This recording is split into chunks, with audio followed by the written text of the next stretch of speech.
Assalamu alaikum wa rahmatullahi wa barakatuh. Okay, let's make a start. So today we're going to be doing Salah in Congregation Sutra, and we'll do from page 120 to 122.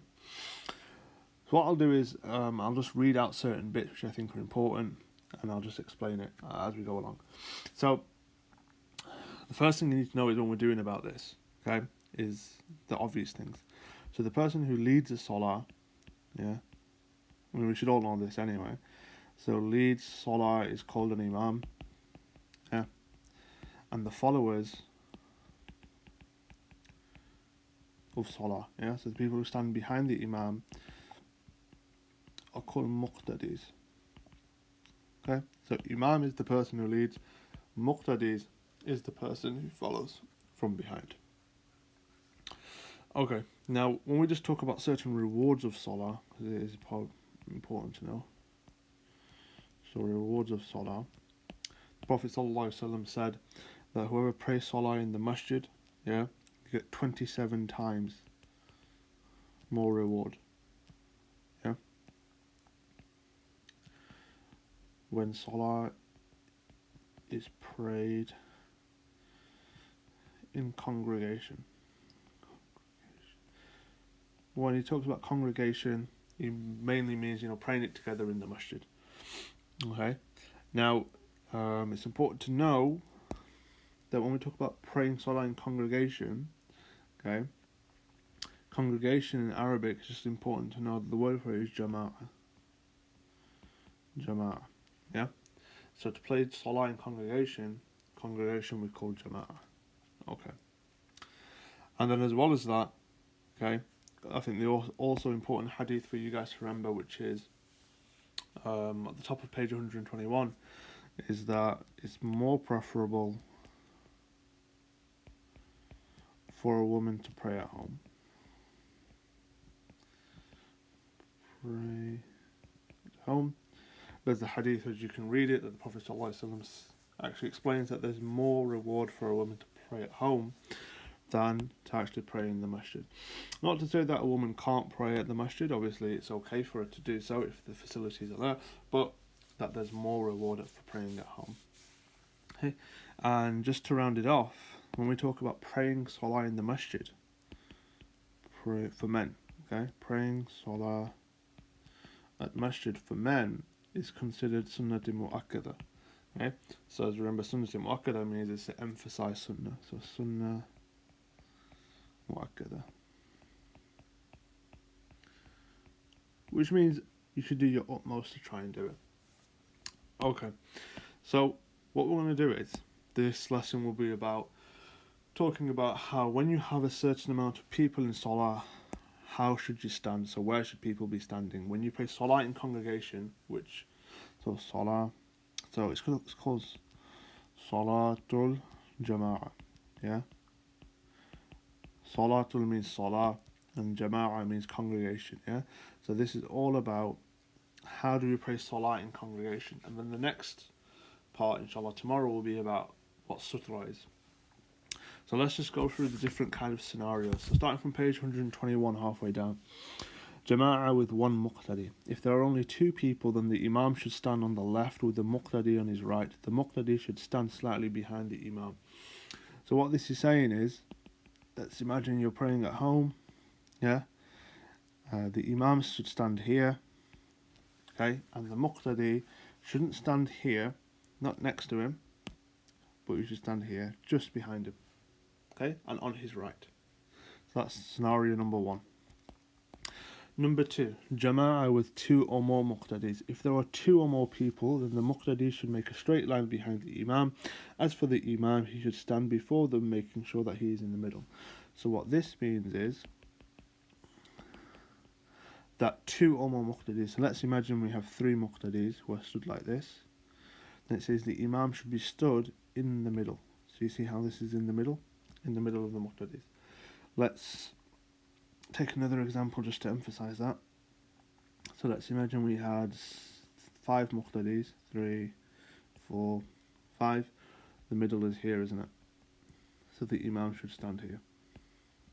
Okay, that's all that means. Okay, moving on, number 3. Joining or leaving the Jama'ah. When a person wants to join the Jama'ah of only one Imam and one Muqtadi, the person joining the Jama'ah should tap the first Muqtadi and pull him back gently. The first Muqtadi should then move backwards so the two Muqtadis can now pray together in one line. So what that means is, let's imagine you have this Imam and Muqtadi here. So he's going to be, well, actually, remember how we said that the Muqtadi should be slightly behind, so the Muqtadi might be something like that. Okay, now let's imagine you have another guy who's coming along and wants to join. What it's saying is that this second Muqtadi, so this is number 1, isn't it? And this is number 2. This one should actually come here, tap him on the shoulder, just to let him know that he's coming now, he's coming to join, and they should then form like this. Okay, and there the Imam is in the middle. Okay, that's basically what it's saying. Okay, so you should tap the Muqtadi's shoulder, and then they should both come back and form a line like that. So moving on to page 122, you are not supposed to stand alone in a line, Saf. However, if you find yourself alone in a line, you should gently pull back one of the Muqtadis in front of you. The remaining people should move across and close the gap. This should be avoided if one fears that the person in front of you will break the Salah due to ignorance. Okay, what this is saying is, I don't really expect you to implement this, and I'll tell you why.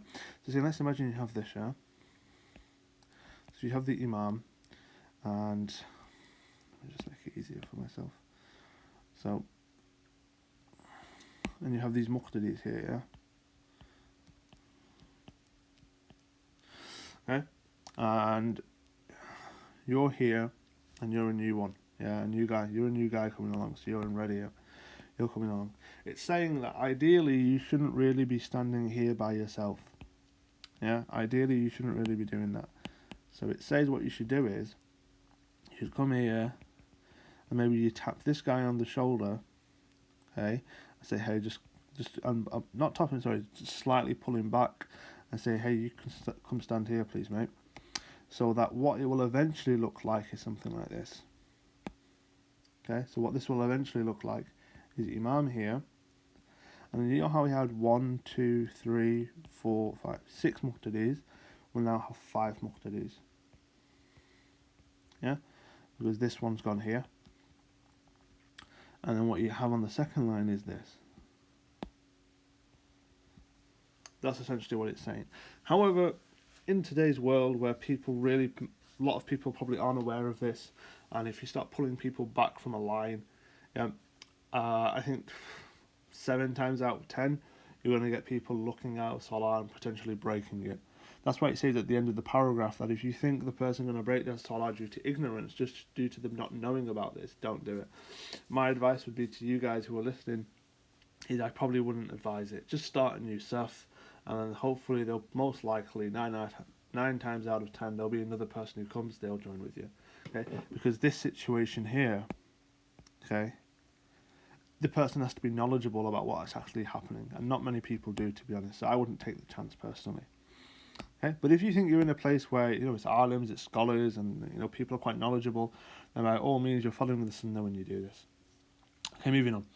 If you break your wudu while you are performing salah behind the imam, just make 1 salam to your right and leave immediately to perform wudu again. So, next scenario. So let's imagine you have the imam, and there's 2 of you praying behind him, and you're here and you break your wudu. Okay, all it's saying is do salam to the right and then leave.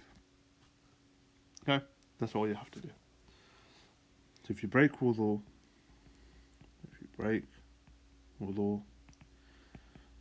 1 salam to the right, then leave.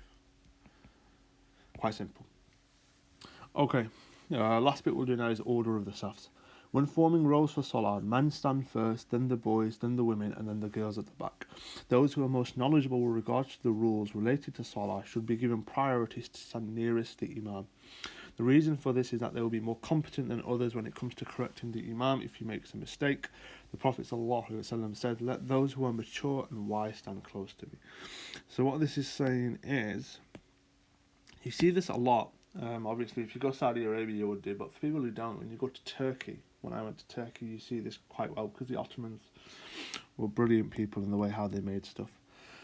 So what you see is, let's imagine we have men, boys, women and girls. It's saying what you do is, you have your imam at the front. It says you should have men closest to the imam. Okay, so men closest. Then you have boys. Okay, then you have women.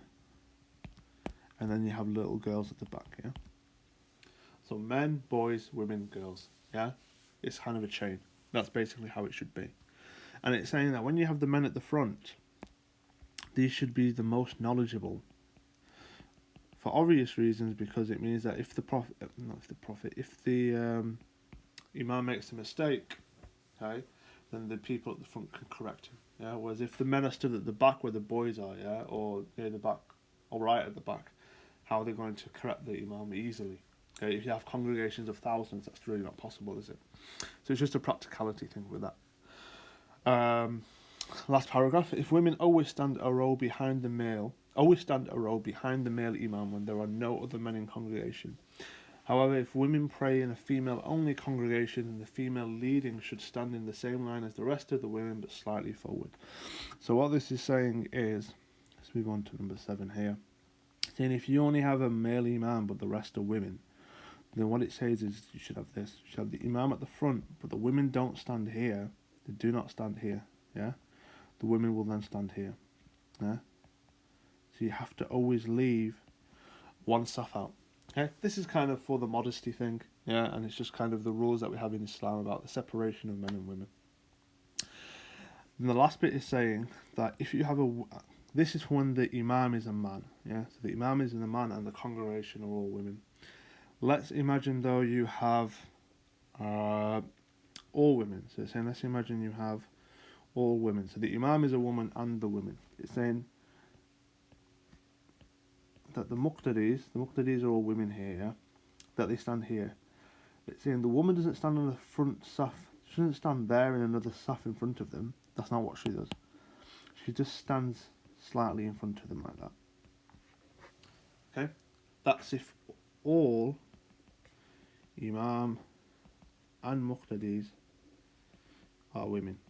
Okay? Then you'll have scenario 8. Okay? So, just to clarify the last two. Okay? If the imam is a man and the congregation, the muqtadis are all women, the imam stands 2 rows in front of the women. Yeah? So there's a row in between the imam and the women. If all of the muqtadis, yeah, and the imam are women, they all stand on the same line, but the imam, which is a woman, just stands slightly in front, not on the saf in front.